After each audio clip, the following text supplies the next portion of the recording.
ولا تعد عيناك عنهم تريد زينة الحياة الدنيا ولا تطع من أغفلنا قلبه عن ذكرنا واتبع هواه وكان أمره فرطا۔ تیری جانب جو تیرے رب کی کتاب وحی کی گئی ہے اسے پڑھتا رہ، اس کی باتوں کو کوئی بدلنے والا نہیں، تو اس کے سوا ہرگز ہرگز کوئی پناہ کی جگہ نہ پائے گا، اور اپنے آپ کو ان لوگوں کے ساتھ رکھا کر جو اپنے پروردگار کو صبح شام پکارتے ہیں، اس کی رضامندی اور خوشنودی چاہتے ہیں۔ خبردار تیری نگاہیں ان سے نہ ہٹنے پائیں کہ دنیاوی زندگی کے ٹھاٹ کے ارادے میں لگ جا۔ دیکھ اس کا کہنا نہ ماننا جس کے دل کو ہم نے اپنے ذکر سے غافل کر دیا ہے، اور جو اپنی خواہش کے پیچھے پڑا ہوا ہے، اور جس کا کام حد سے گزر چکا ہے۔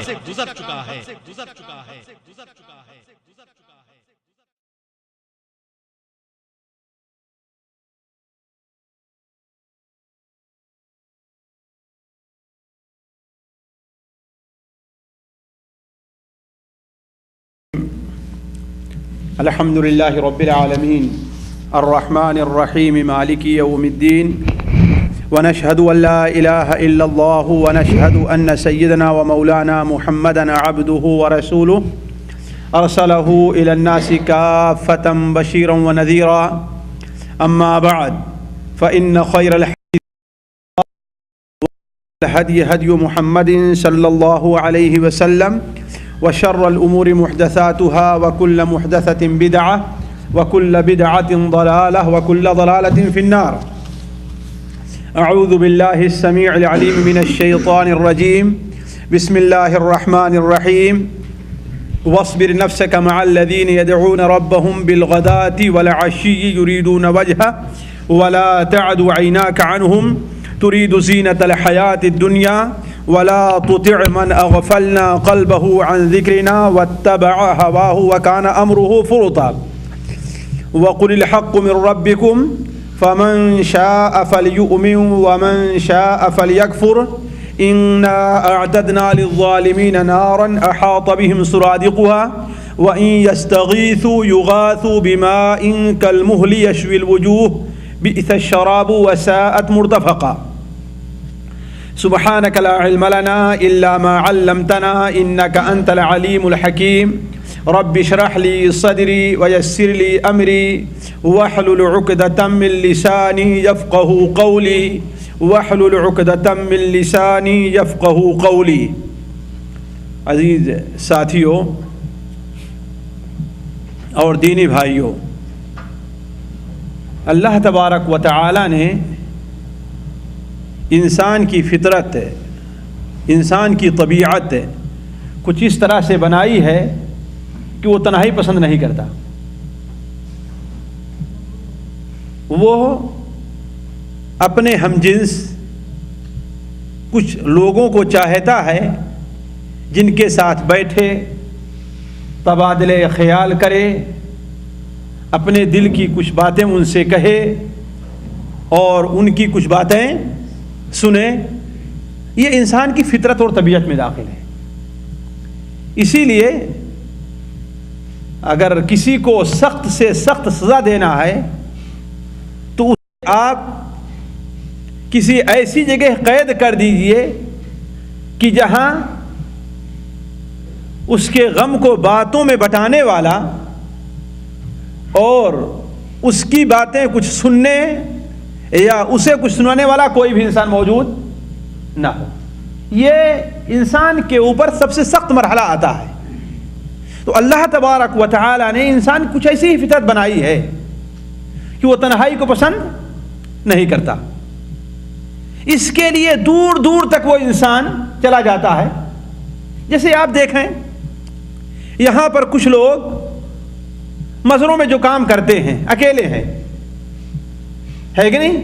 لیکن اس وقت اگر آپ دیکھیں تو جو اپنے کام سے فرصت پائے ہوں گے تو دور دور سے 2-2 کلومیٹر پیدل 3-3 کلومیٹر پیدل چل کر کے لوگ کسی ایک جگہ کسی ایک مزرے میں اکٹھا ہوتے ہیں. کچھ جائز باتیں ہوتی ہیں, کچھ ناجائز باتیں ہوتی ہیں, کچھ جائز کام کرتے ہیں, کچھ ناجائز کام کرتے ہیں. یعنی کہنے کا مطلب یہ ہے کہ وہ اکیلے رہنا پسند نہیں کرتے, ہے کہ نہیں؟ وہ یہی ہے کہ انسان کی فطرت میں یہ چیز داخل ہے کہ وہ تنہا رہنا پسند نہیں کرتا. تو جب ہماری یہ فطرت, ہماری یہ طبیعت ہے, تو ظاہر بات ہے کہ ہم اس سے متعلق یہ دیکھیں کہ اللہ تبارک و تعالیٰ نے ہمارے لیے اور اللہ کے رسول صلی اللہ علیہ وسلم ہمارے لیے کیا توجیہات اور کیا ہدایات دی ہیں کہ کس قسم کے لوگوں کا ساتھ اختیار کرو. تم کیسی مجلسیں تم ڈھونڈو اور تلاش کرو. آخر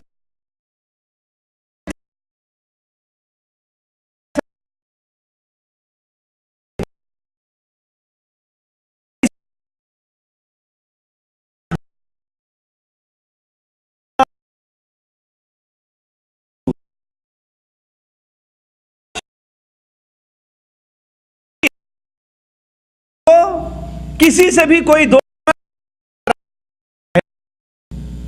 کسی کے یہاں آنے جانے سے پہلے کسی سے تعلق قائم کرنے سے پہلے یہ دیکھے کہ آیا ہمارے اس تعلق کی نوعیت جو ہے وہ جائز کی ہے ناجائز کی ہے. ہمارا یہ تعلق جو ہے وہ شریعت کی نظر میں کیا حیثیت رکھتا ہے. آیا شریعت ہمارے اس تعلق کی اجازت دیتی ہے یا نہیں دیتی ہے؟ یہ ہم میں سے ہر شخص کا فرض ہے. تو قرآن مجید میں اللہ تبارک و تعالی نے اور احادیث کے اندر اللہ کے رسول صلی اللہ علیہ وسلم نے اس سلسلے میں ہمیں اور آپ کو بڑی ہدایات اور بڑی توجیہات دی ہیں. یہ الگ مسئلہ ہے کہ بدقسمتی سے آج ہم اور آپ ان سے بہت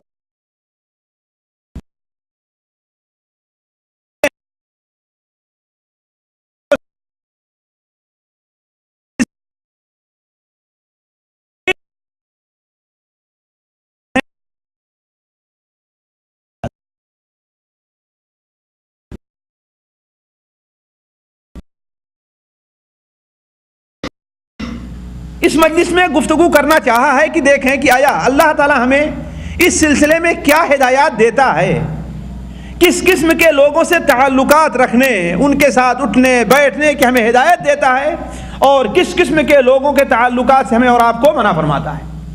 اس سلسلے میں سب سے جامع آیت جو قرآن مجید کے اندر پائی جاتی ہے وہ میرے نزدیک سورہ کہف کی آیت ہے. سورہ کہف کے اندر اللہ تبارک و تعالی اللہ کے رسول صلی اللہ علیہ وسلم مخاطب فرماتا ہے کہ وَاصْبِرْ نَفْسَكَ مَعَ الَّذِينَ يَدْعُونَ رَبَّهُمْ بِالْغَدَاةِ وَالْعَشِيِّ يُرِيدُونَ وَجْهَهُ وَلَا تَعْدُ عَيْنَاكَ عَنْهُمْ تُرِيدُ زِينَةَ الْحَيَاةِ الدُّنْيَا وَلَا تُطِعْ مَنْ أَغْفَلْنَا قَلْبَهُ عَنْ ذِكْرِنَا وَاتَّبَعَ هَوَاهُ وَكَانَ أَمْرُهُ فُرُطًا. وَاصْبِرْ نَفْسَكَ, اے محمد, اللہم صلی علی محمد, اصبر نفسک. صبر کے معنی کیا ہوتا ہے؟ وہ چیز جو انسان کے نفس اور دل پر بھاری رہتی ہے کہ نہیں, اس کو برداشت کرتے ہوئے, اپنی خواہش کی پیروی نہ کرتے ہوئے, اپنی خواہش کی پیروی نہ کرتے ہوئے کوئی کام کر جائے انسان. مثال کے طور پر آپ کو غصہ آیا کسی شخص کے اوپر, آپ اسے مار بھی سکتے ہیں, ہے نا, آپ اسے الٹا جواب بھی دے سکتے ہیں, آپ اسے گالی بھی دے سکتے ہیں, لیکن آپ نے سوچا کہ مارنا کوئی اچھا کام نہیں ہے, الٹ کر کے جواب دینا یہ کوئی اچھی بات نہیں ہے, بلکہ ایسے موقع پر اللہ تعالی ہمیں صبر کی تلقین کر رہا ہے. تو آپ اس چیز پر کنٹرول کر لے جائیے. اپنے اوپر دباؤ ڈالیے کہ آپ سے غصے کی حالت میں مار ہے یا غلط بات ہے آپ کی زبان صادر نہ ہونے پائے. یہی چیز صبر ہے نا. تو اللہ تعالیٰ وَاصْبِرْ نَفْسَكَ مَعَ الَّذِينَ، آپ اپنے نفس کو پر زور دیجئے، آپ اپنے نفس کو جمع رکھیے. مَعَ الَّذِينَ يَدْعُونَ رَبَّهُمْ بِالْغَدَاةِ وَالْعَشِيِّ، ان لوگوں کے ساتھ جو اپنے رب کو صبح و شام یاد کرتے ہیں. آپ بیٹھیے ان لوگوں کے ساتھ، یعنی اگرچہ آپ کا جینا چاہے لیکن پھر بھی آپ بیٹھنے کی کوشش کیجیے. آپ کا دل نماز پڑھنے کا نہیں چاہتا ہے لیکن آپ دل پر نفس پر زور دے کر کے نماز پڑھنے چاہیے، یہ بھی یہ چیز صبر میں داخل ہے. اسی لیے علماء کہتے ہیں کہ صبر کی 3 قسمیں ہیں. صبر کی 3 قسمیں ہیں. ایک صبر وہ ہے جو مصیبت پر کیا جاتا ہے. انسان کو کوئی پریشانی لاحق ہوئی، مصیبت آئی، پریشانی، کوئی نقصان ہو گیا، اب اس کے اوپر واہ ویلا نہ مچائے، شور شرابہ نہ کرے، ناراض نہ ہو، روئے پیٹے نہیں، چلائے جہاں نہیں. یہ تو صبر کرنا ہے. تو مصائب کے اوپر صبر کرنا ہے. دوسرا صبر یہ ہے کہ اللہ تبارک و تعالیٰ نے جس چیز کا آپ کو حکم دیا ہے اس کے کرنے پر صبر کیجیے. آپ ہے نا، اس سلسلے میں جو آپ کو ذہنی یا جسمانی تکلیف ہوتی ہے اسے برداشت کیجیے، بھی ایک صبر ہے. مثال کے طور پر آپ کو نماز پڑھنے کا حکم ہے نا، دینی مجالس میں حاضر ہونے کا حکم ہے نا، لیکن سردی ہے، کمرے میں بیٹھے رہنا ظاہر بات اچھا لگتا ہے، 2-4 ساتھی رہیں، گپ کرتے رہیں، مذاق کرتے رہیں، اچھا لگتا ہے نا. لیکن آپ اسے برداشت کیجئے، تکلیف کو برداشت کر کے، سردی کو برداشت کر کے اٹھئے، وضو کیجئے اور سردی میں نکل کر کے آپ مسجد میں آئیے. یہ بھی تو صبر ہے نا. روزہ رکھنے کا آپ کو حکم ہے نا، روزہ آپ رکھتے ہیں، ظاہر بات صبر کرنا پڑتا ہے نہیں کرنا پڑتا ہے. کھانے پر صبر کرنا ہے، پینے پر صبر کرنا ہے، اپنی زبان کی حفاظت بھی کرنی ہے. تو دوسرا صبر یہ ہے کہ اللہ تعالیٰ نے جس چیز کا ہمیں اور آپ کو حکم دیا ہے اس پر ہم اور آپ صبر. تیسرا صبر یہ ہے کہ جس چیز سے اللہ تعالیٰ نے ہمیں اور آپ کو منع کر دیا ہے اس چیز کو نہ کریں اور صبر سے کام لیں. ہے نا. مثال کے طور پر اللہ تعالیٰ نے ہمیں اور آپ کو منع کیا ہے کہ ہم اور آپ کسی پر ظلم کریں، منع ہے نا. ہمیں اور آپ کو منع کیا ہے کہ ہم کسی کا مال ناجائز طور پر لیں. ہے نا. آپ کسی ایسی جگہ پر ہیں، آ رہے ہیں، آپ کو 1000 2000 3000 کی تھیلی مل گئی اور آپ اس کے ضرورت مند بھی ہیں، ہے نا.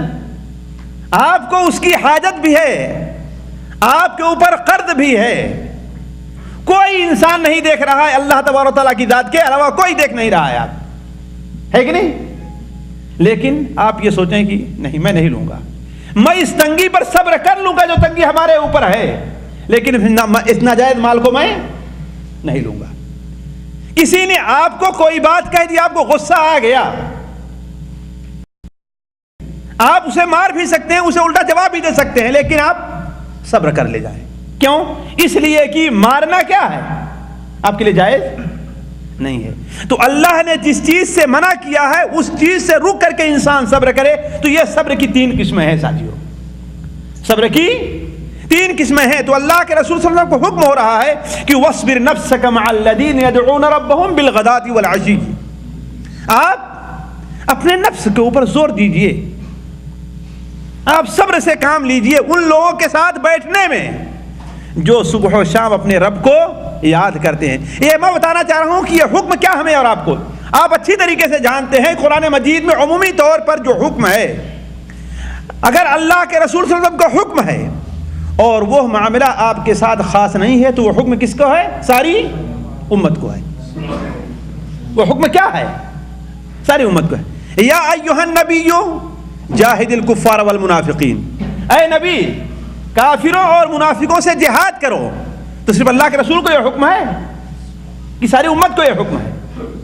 یا ایھا النبی اتق اللہ ولا تطع الکافرین، اے نبی اللہ تبارک تعالیٰ سے ڈریں اور کافروں کی اطاعت اور پیروی نہ کریں۔ یہ حکم کس کو ہے؟ اللہ کے رسول کو ہے کہ ساری امت کو ہے؟ ساری امت کو ہے۔ تو یہ حکم جو دیا جا رہا ہے کہ آپ صبر سے کام لیجئے، آپ اپنے آپ کو جمائے رکھیے ان لوگوں کے ساتھ بیٹھنے میں جو صبح و شام اللہ تبارک و تعالیٰ کو یاد کرتے ہیں، یریدون وجہ، اللہ تبارک و تعالیٰ کی رضا چاہتے ہیں، یریدون وجہ، اللہ تعالیٰ کی رضا چاہتے ہیں، ولا تعد عیناک عنہم، آپ اپنی نظروں کو ان سے پھیرے بھی نہیں، آپ اپنی نظروں کو ان سے نہ پھیریں، ترید زینت الحیات الدنیا، آپ دنیا کی زینت چاہتے ہیں، یعنی بڑے لوگوں کے ساتھ بیٹھیں، ظاہر بات آپ کسی وزیر کے ساتھ بیٹھیں، آپ کسی امیر کے ساتھ بیٹھیں، آپ کسی بڑے تاجر کے ساتھ بیٹھیں، یہ دنیا کی زینت ہے نا۔ آپ کا نام ہوگا رے دیکھو فلاں فلاں وزیر کے ساتھ فلاں کا تعلق ہے، ان کے ساتھ اٹھتا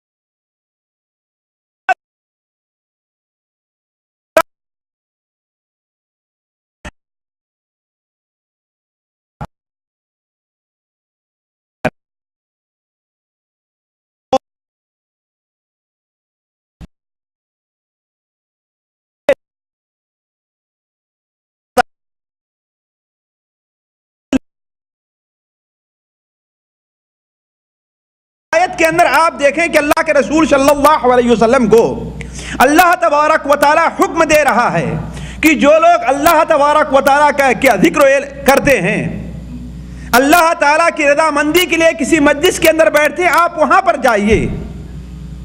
چنانچہ تفسیر کی کتابوں میں اور حدیث کی کتابوں میں آتا ہے کہ جب یہ آیت نازل ہوئی تو اللہ کے رسول صلی اللہ علیہ وسلم اپنے کمرے سے نکل آئے باہر اور دیکھا کہ مسجد میں کون سے لوگ بیٹھے ہیں، آ کر کے ان کے پاس کھڑے ہوئے اور کہا کہ اس اللہ تبارک و تعالیٰ کا شکر ہے کہ جس نے مجھے ایسے لوگوں کے ساتھ بیٹھنے کا حکم دیا ہے، ایسے لوگوں کے ساتھ بیٹھنے کا حکم دیا ہے، اور منع کر کیا ہے ان لوگوں سے جو اللہ تعالیٰ کے ذکر سے غافل ہیں، جو اپنے خواہش کی پیروی کرتے ہیں، جن کے معاملات حد سے آگے بڑھے ہوئے ہیں۔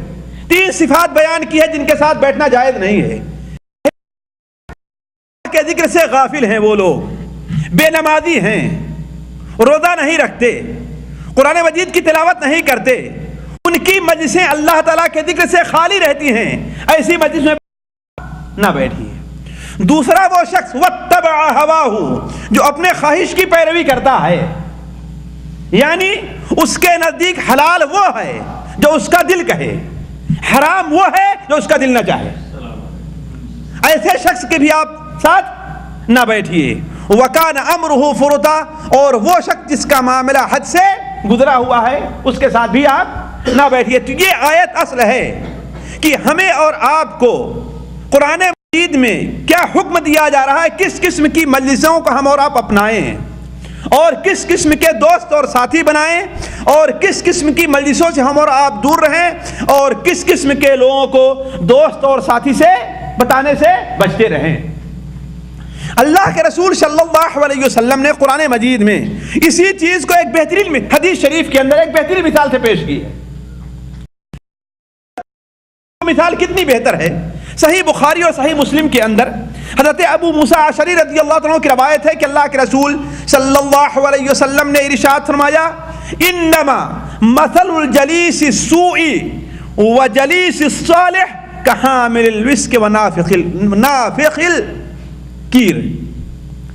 اچھے ساتھی کی مثال اور برے ساتھی کی مثال، دونوں کی مثال دی اللہ کے رسول صلی اللہ علیہ وسلم نے۔ اچھے ساتھی کی مثال مشک بیچنے والے کی ہے جو مشک بیچتا ہے وہ اچھا ساتھی ہے، اور برے ساتھی کی مثال بھٹی جلانے والے کی ہے۔ بھٹی جانتے ہیں نا آج کل شاید، جی ہے نا، آگ کی بھٹی، جس کو لوہار جو ہے بھٹی جلاتا تھا اور اس کو یا تو ایک چمڑے کا رہتا تھا اس سے دھونکا کرتا تھا، یا تو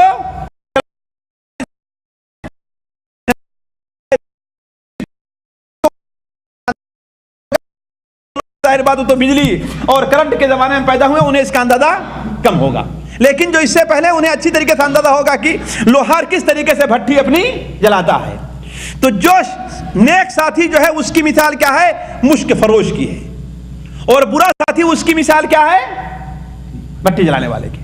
اس کے بعد اس کی وضاحت کی آپ صلی اللہ علیہ وسلم نے، وہ کس طریقے سے کہا کہ مشک فروش کے پاس اگر آپ بیٹھتے ہیں تو تین میں سے کوئی ایک بے فائدہ آپ وہاں سے نہیں اٹھیں گے۔ ساتھ بیٹھے، ساتھ اختیار کیا، نیک آپ گئے تو آپ کو تین فائدے ضرور ملنے والے ہیں، بے فائدہ آپ وہاں سے کبھی بھی نہیں اٹھ سکتے۔ پہلی مثال آپ نے دی مشک فروش کی، وہ کیا کہ مشک فروش کے پاس جب آپ جائیں گے یا تو کوئی چیز آپ اس سے خریدیں گے، ہے نا، خریدیں گے، پھر بھی آپ کوئی چیز ملی کہ نہیں ملی، آپ گھر بھی لے جائیں گے، آج استعمال کریں، کل پرسوں نرسوں برابر اس کو استعمال کریں، آپ کے جسم سے خوشبو حاصل ہو گئی۔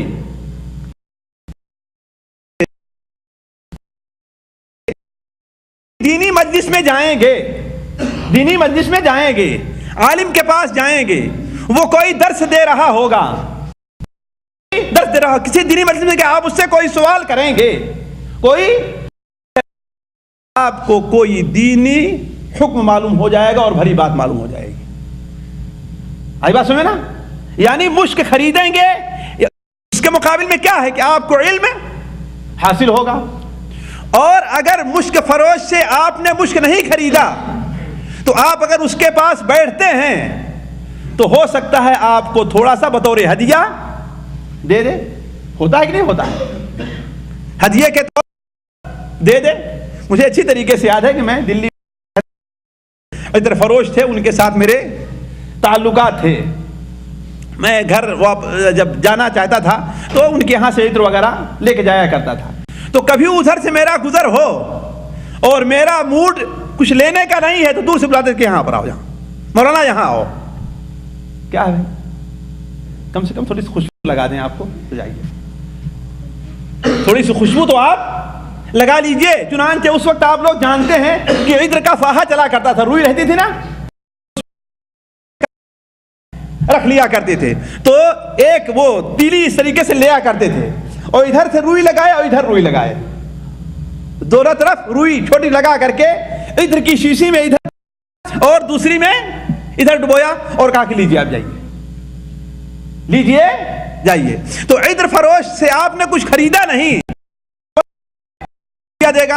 ایک کتاب فروش وہاں پر تھے، اعتقاد پبلشنگ، وہ کیا کہتے تھے، ان کے پاس سے میں گزرا اور آج کتاب لینے کا موڈ نہیں رہا یا پیسہ نہیں رہا تو زبردستی مجھے کتاب اٹھا کر دیا کرتے تھے، بلکہ مذاق میں کہا کرتے تھے کہ لے جاؤ لے جاؤ، میں بھی زمیندار ہوں، اگر ایک کتاب کو پیسہ نہیں دیا تو کیا فقیر بن جاؤں گا، مذاق میں کہا کرتے تھے۔ تو یعنی کہنے کا مطلب ہے کہ آپ عطر فروش کے پاس گئے، اگر آپ نے خریدا نہیں تو کیا ہوگا کہ وہ آپ کو بطور ہدیہ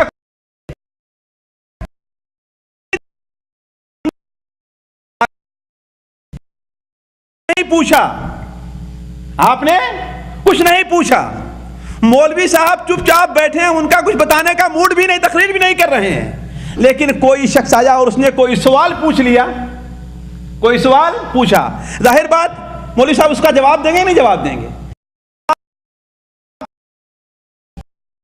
معلوم ہو جائے گی، گویا بغیر محنت کے بغیر سوال کے آپ کو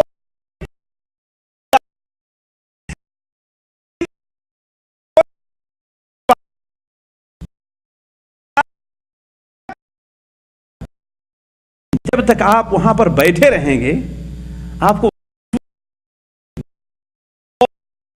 رخصت ہوں گے تو آپ کے کپڑوں سے خوشبو آتی رہے گی، اسی طریقے سے اگر کسی مجلس میں گئے آپ نے کچھ نہیں سیکھا تو کم سے کم تبارک و تعالیٰ کی مجلس ہے، برکت نازل ہوتی رہے گی تو آپ کو وہ برکت ملے گی کہ نہیں ملے گی؟ ملے گی نا۔ ذرا اس لمبی اللہ کے رسول صلی اللہ علیہ وسلم کی حدیث ہے کہ اللہ تبارک و تعالیٰ کے کچھ فرشتے ایسے ہیں جو دنیا میں سیر کرتے رہتے ہیں، جو دنیا میں سیر کرتے رہتے ہیں، وہ ان فرشتوں کے علاوہ ہیں جو آپ کے نامہ اعمال کو لکھ رہے ہیں۔ وہ زمین میں سیر کرتے رہتے ہیں، ڈھونڈتے رہتے ہیں، مجلس ذکر مل گئی جہاں اللہ اور اس کے رسول کا ذکر ہو رہا ہو، اللہ کی باتیں، رسول کے ذکر الہی قرآن کی تلاوت کے اندر مشغول ہوں، تو ایک دیتا ہے تو اپنے ساتھیوں کو پکارتا ہے کہ ہلمو ہلمو ہلمو، جو چیز تم چاہتے ہو وہ مل گئی ہے۔ سارے بعد حدیث کے اندر آیا کہ اس طریقے سے ایک دوسرے پر جب آسمان تک پہنچ جاتا ہے، اتنے زیادہ فرشتے ہیں وہ، اور جب کچھ دیر غائب رہ کر کے اللہ کے حضور میں پیش ہوتے ہیں تو اللہ تعالیٰ تو جانتا ہے کہاں تھے، لیکن پھر پوچھتا ہے تم لوگ کہاں سے آ رہے ہو؟ کہا اے اللہ تبارک تعالیٰ ہم آپ کے کچھ بندوں کے پاس سے آ رہے ہیں۔ کہا ہمارے وہ بندے کیا کر رہے تھے؟ کہا اے اللہ تعالیٰ تیری تسبیح بیان کر رہے ہیں، تیری پاکی بیان کر رہے ہیں، تیری تعریف کر رہے ہیں، تیری تعریف کر رہے ہیں، تجھ سے جنت کا سوال کر رہے ہیں اور جہنم سے پناہ مانگ رہے ہیں۔ جب ہماری تعریف کر رہے ہیں، بیان کر رہے ہیں، ہماری تسبیح پاکی اللہ کا ورد کر رہے ہیں، تو کیا ان لوگوں نے ہمیں دیکھا ہے؟ کہا کہ نہیں، آپ کو دیکھا تو نہیں۔ کہا اگر وہ ہمیں دیکھ لیتے تو، کہا اگر دیکھ لیتے تو آپ کی تعریف اور کچھ بیان کرتے ہیں، اس لیے کہ اللہ تبارک و تعالیٰ کو ہم لوگ اللہ تعالیٰ کے پرجلال تو اللہ ایک سیکنڈ کے لیے بھی ہمیں اور آپ کو اس دنیا میں رہنا پسند، کاش کہ ہمیں موت آ جائے۔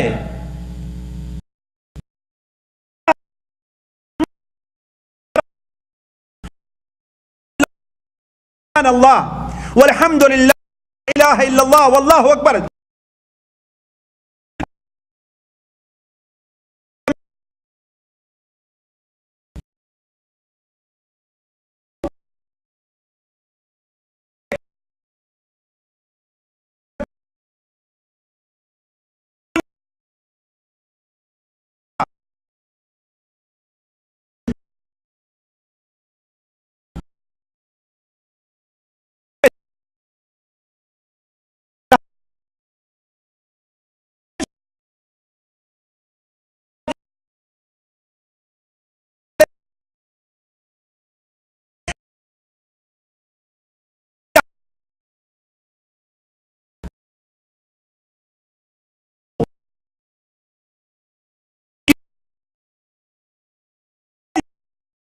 تو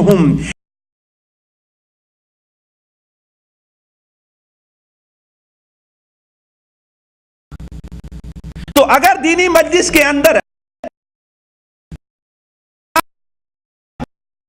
کچھ نہ سیکھے، اگر وہ کچھ نہ پوچھے، پھر بھی کم سے کم اس مجلس کی جو برکت ہوتی ہے وہ، تو آپ نے فرمایا مشک فروش کی مثال کیا ہے؟ یا تو وہ تم اس سے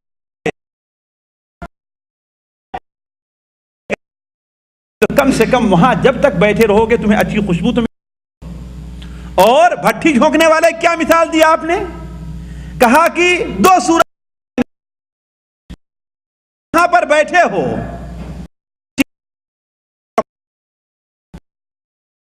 اسی لیے بہت سے لوگ ہیں تو ان کے کپڑے ضرور جلتے ہیں، ہے کہ نہیں؟ پاس جب تم بیٹھو گے تو وہ تمہارے کپڑے کو جلائے گا، اور اگر کپڑا نہیں جلائے تو کم سے کم جب اس کے پاس رہو گے اس کے دھواں تمہارے ملے گی نہیں ملے گی، اور جب وہاں سے اٹھو گے پھر برے لوگوں کے پاس والا انسان گھاٹے ہی میں رہتا ہے، کبھی فائدے میں نہیں رہتا، اور برے لوگوں کے ساتھ بیٹھنے والا انسان فائدے میں نہیں رہتا۔ سنن ابو داؤد اور مسند احمد، سنن ترمذی میں روایت ہے کہ اللہ کے رسول ہمیں اور اب کیا ہدایت دی ہے؟ ہدایت دی ہے کہ لا تصاحب الا مؤمنا، لا تصاحب الا مؤمنا، کسی مومن ہی کا ساتھ اختیار کرنا، تم لوگ ہی کا ساتھ اختیار کرنا، تقی، اور تمہارا کھانا جو کھائے تو وہ کیا ہو، کوئی متقی اور پرہیز، اسی کو دعوت دو، ایسے ہی لوگوں کو آؤ، صدقہ اور خیر دیکھو کون نیک اور پرہیزگار ہے اسے دو، تاکہ اس کا استعمال وہ صحیح کرے۔ حضرت علی رضی اللہ تعالیٰ عنہ کی ایک حدیث مجھے میں پڑھ رہا تھا،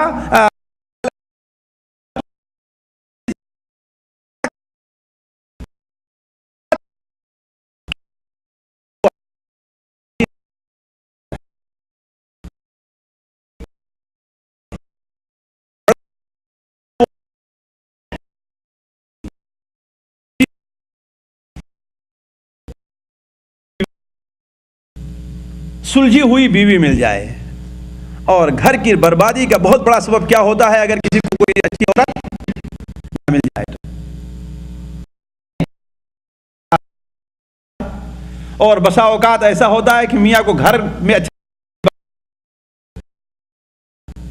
ہے کہ نہیں، اگر کوئی بدبخت بیوی مل جائے تو نیک بختی کی پہلی علامت یہ ہے کہ انسان کو سمجھدار نیک اور صالح عورت مل جائے، اور اس کے بچے ہوں جو وہ نیک اور صالح ہوں، اس کی بات مانیں، اس کی اطاعت کریں، جو کچھ کہتا ہے اس کو قبول کر لیں۔ تیسری بات یہ ہے کہ اسے روزی اسے اپنے شہر کے اندر مل جائے، دور دراز سفر کرنے کی اسے ضرورت نہ پڑے، 2 سال اپنے بچوں کو چھوڑ دینے کی ضرورت نہ رہے، ہے کہ نہیں؟ پورا خاندان کہیں پڑا ہوا ہے اور سارے لوگ کہاں ہیں؟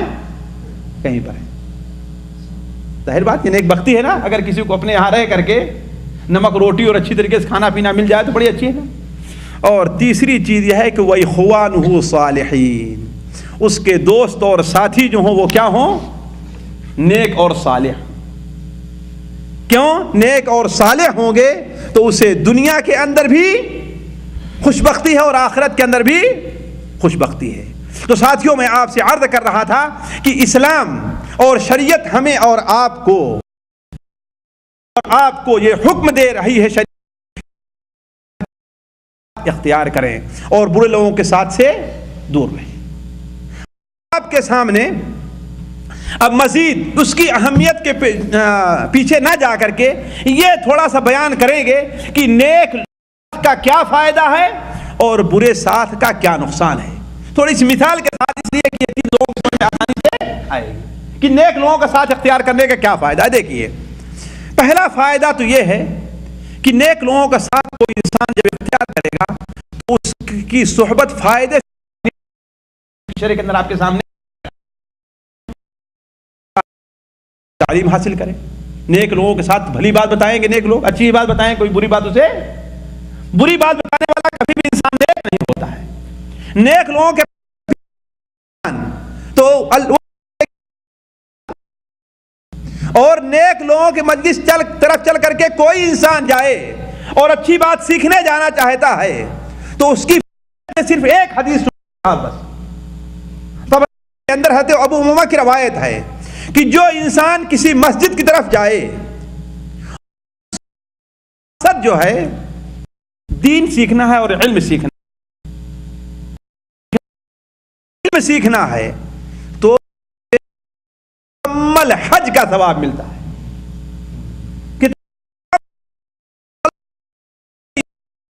سمجھئے کہ بدبخت اور منحوس ہیں، ورنہ ہم اگر اللہ کے رسول صلی اللہ علیہ وسلم کے اوپر مکمل ایمان رکھیں تو کوئی دل بھی ایسا خالی نہ جائے کہ ہم علم کی اور دین کی مجلس منعقد،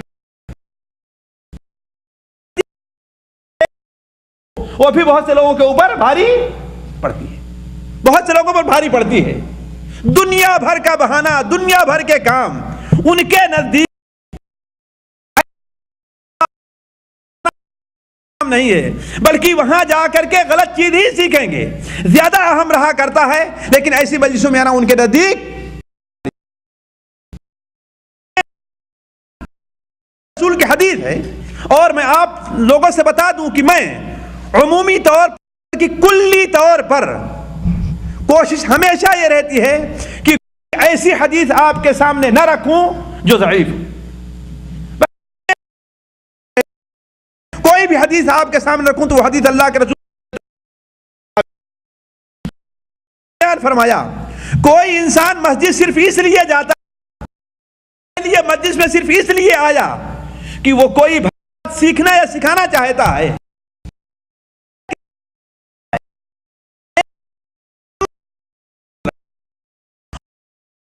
جانتے ہیں آپ لوگ ایک حج کا ثواب کہ اگر کسی کا حج قبول ہو جائے تو اس کی ماں نے اسے، یعنی اس کے اوپر ایک گناہ بھی نہیں رہے، 15 منٹ کے اندر، آدھے گھنٹے کے اندر، 1 گھنٹے کے اندر حاصل کر سکتا ہے۔ فرق کیا ہے؟ ذرا دیکھیں اللہ تعالیٰ کے فرشتے جن کے اوپر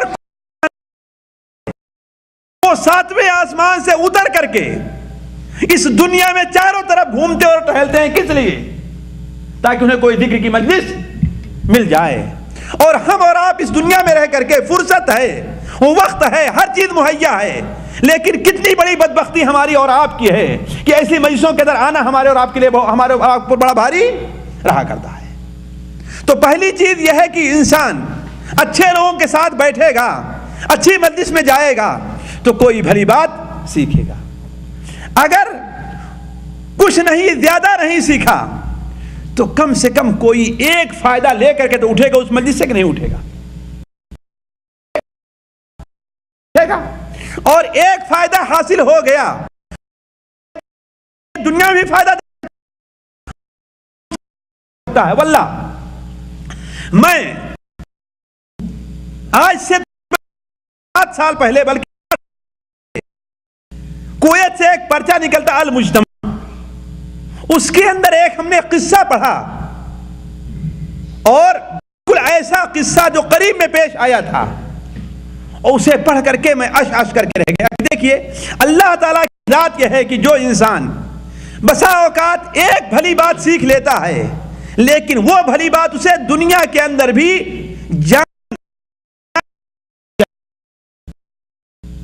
قصہ بڑا لمبا ہے لیکن اختصار کے ساتھ کہ سن لیجئے کہ اگر قصوں کی طرف چلا گیا تو آج کا درس میں پورا نہیں کر پاؤں گا۔ کہ ایک شخص بچہ تھا اور اس کا ماموں اسے پال رہا تھا، اس کا ماموں بچہ مشکل سے 8 سال 7 سال یہی اس کی عمر رہی ہوگی، 8 سال 7 سال ہی اس کی عمر رہی ہوگی، یتیم بچہ، اس کی والد کا انتقال ہو گیا، اس کی والدہ کا، تو ماموں کے ہاں بیچارہ پل، ماموں اللہ خیر کرے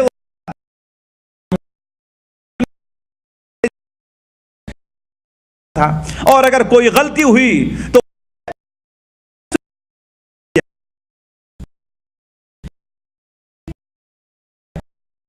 رات میں اسے کوئی کھانا کھانے کی کوئی چیز نہیں دیا تھا، اور پھر صبح کھیت لے کر کے گیا ہے، بیل لے کر گیا ہے، اور اس کے ساتھ کچھ اپنے لے کر کے جاتے کھیت میں کام کر رہا بچے سے، لیکن بچے نے الٹ کر کے جواب دیا کہ مجھے، اس لیے کہ بیچارہ 6 سال 7 سال 8 سال 9 سال کا بچہ ہو، رات بھر بھوکا ہے، اس سے پہلے دن بھر کھیت میں بچہ کیسے ہوگا؟ لیکن رات شام کو مغرب کے وقت واپس آتا تھا تو ایک مسجد، اور مسجد میں ایک صاحب تھے، وہ تھوڑی دیر کے لیے مغرب کے بعد درس دیا کرتے تھے، تو وہ امام صاحب جو ہے ایک بار حضرت نوح علیہ السلام کا قصہ، نوح علیہ السلام کتنے دنوں تک دعوت دیا ہے؟ 950 سال تک، فلبث فیہم 1000 سنۃ عاما، 950 سال تک اپنی قوم کے اندر دعوت دیتے رہے، ان کا قصہ بڑے اچھے انداز میں مولوی صاحب نے پیش کیا اور کہا کہ جب وہ نوح علیہ السلام بالکل عاجز آ گئے، ان سے کچھ بھی نہیں ہو سکا، تو انہوں نے اللہ تعالیٰ سے دعا کی کہ رب انی مغلوب فانتصر، اے میرے رب میں تو میری مدد فرما۔ تو یہ جملہ جو ہے قرآن مجید کی آیت کا اسے بڑا پسند آیا اور بچے کو یاد رہ گیا۔ وہ جملہ کیا تھا؟ رب انی مغلوب فانتصر، اے میرے رب میں مغلوب ہوں، میں مجبور ہوں، میں پریشان ہوں، میری مدد کر دوں۔ تو ایک دن وہ مسجد سے نکل رہا تھا تو مولوی صاحب نے دیکھا کہ اس کے ناخن